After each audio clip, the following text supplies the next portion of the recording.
Hanin kesengi kata ke khatsau terik benai jemang arjar arpuar ka seng samla jong ke United Democratic Party hanong ba Shillong kala penlong ye ke jing kendulang jong ki nongkit kam na ka bata ban perkhat ye ki bebun ba ki kam hapok kanong ba Shillong. Habai kiran hagilat patai kubor hadin jong ke jingelang Presiden uba aman bahalang simli ulaong bakum keseng kelakwa baka sorkar kan bu ye skul ba aha kejela lene ke State University na benta ke jimentoy jong ki ba kejela.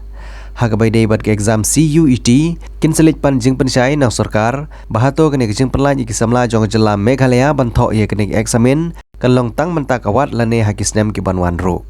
Namar kumba kalong hadu menta kene ke benta kampat syai. Nagaliang jong keseng semla UDP ki pedang soba ye karai jong sorkar pedang ban perlaj ki semla jong jela na kene ki exam. Keseng kesngo bakane ki exam kalong ke badon kam namar kai pher na ki wepat ki sel bos. Kiwi pat kirai ki balai sim ha kene kesengi kilong ban penklan ye kinong kit kam jong keseng samla hanong ba Shillong ki badon hadu nyau teli ki constituency bat keseng kan trish tomru ban pentikna ba ke parti kanilam ye ke sorkar house nem arjar arpulai. Hakene kesengi lai don langru presiden jong keseng samla uba Kerman Shela ubade ru uwe ki menteri jong sorkar jela nang ta general secretary ke parti Dr. Jemino Mautho working president uba pol lengdo bat kiwe ki nongkit kam jong parti ki balai don lang.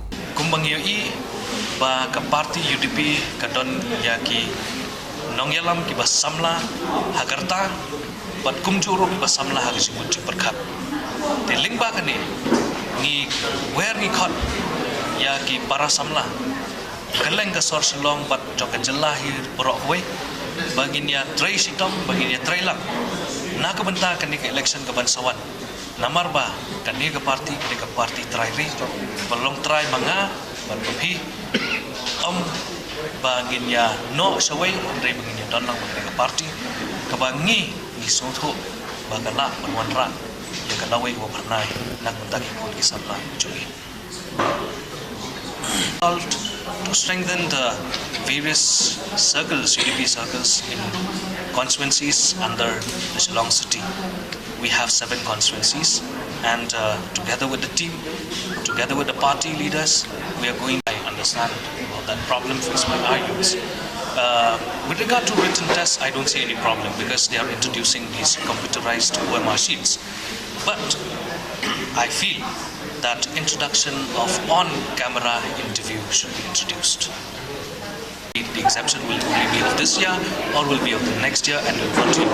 So the party will seek clarification from the government with regard to this exemption.